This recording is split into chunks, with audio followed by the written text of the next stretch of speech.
Di dunia ini tak ada yang abadi. Tak ada kebersamaan yang selamanya dalam dunia ini. Bahkan kebersamaan suami istri pun tidak abadi.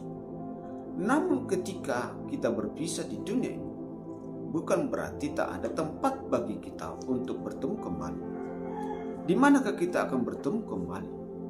Di rumah Bapa. Hal itu dikatakan Yesus di dalam Yohanes pasal yang ke-14. Yesus pergi ke rumah Bapa untuk menyediakan tempat bagi kita. Dan jikalau sudah tersedia, Yesus akan datang kembali untuk menjemput kita, supaya di mana Dia berada, kita pun berada. Namun pandangan yang mengatakan bahwa Yesus sedang menyiapkan tempat bagi kita di surga hari ini adalah pandangan yang kurang tepat, bahkan cenderung salah tafsir. Mengapa? Bukankah seharusnya rumah Bapa ada ketika Bapa ada?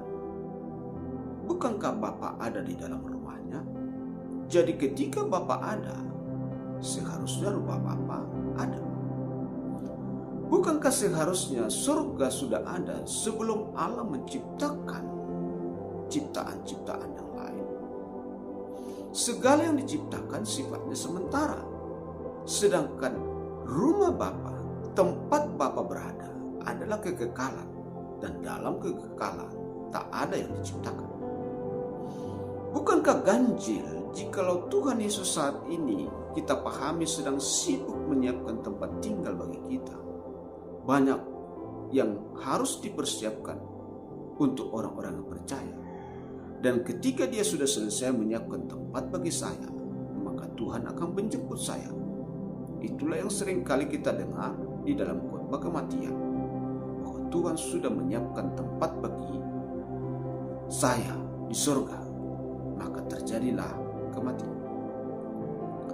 Jadi apakah maksud Tuhan Yesus dengan mengatakan bahwa Dia akan pergi menyediakan tempat bagi kita, dan kalau sudah tersedia, Dia akan datang kembali? Yohanes pasal yang ke-14 harus diletakkan pada kronologis waktu. Yesus mengatakan itu sebelum Dia mati, Dia bangkit dan naik ke surga.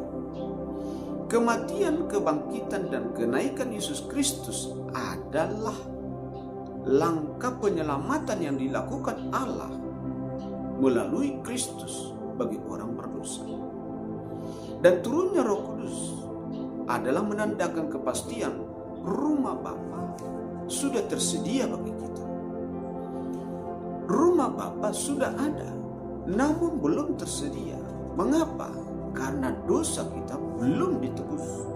Sehingga melalui kematian Yesus di kayu salib dan kematiannya, kenaikannya, itulah cara Yesus menyediakan tempat bagi kita. Dan seperti yang dikatakan Tuhan Yesus dalam ayat yang kedua, bahwa di rumah Bapakku banyak tempat tinggal. Bukan persoalan tak ada tempat. Rumah Bapa, rumah yang besar, rumah kekekalan, tak bisa diukur luas. Jadi bukan tak ada tempat, tetapi tak ada jalan ke situ. Dan jalan itulah yang dikerjakan Yesus melalui kelahirannya, melalui kematiannya, melalui kebangkitannya, melalui kenaikannya. Turunnya Roh Kudus adalah tanda rumah Bapa sudah tersedia. Jadi ini bukan persoalan bahwa di rumah Bapa tak ada tempat, bahwa Yesus sedang menyiapkan tempat hari ini.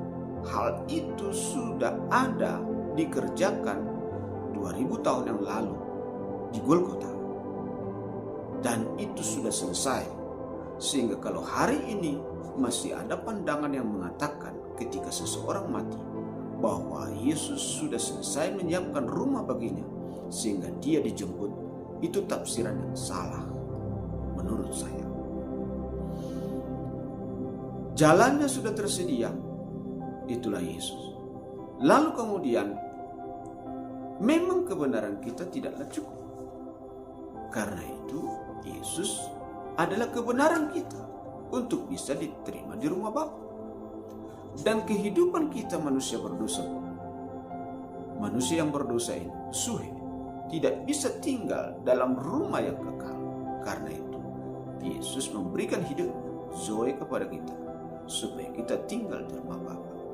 Karena itu, Yesus adalah jalan, kebenaran dan hidup, supaya rumah Bapa yang sudah tersedia itu menjadi terbuka bagi kita, tersedia bagi kita. Seharusnya rumah Bapa sudah ada sebelum segalanya Tuhan menciptakan.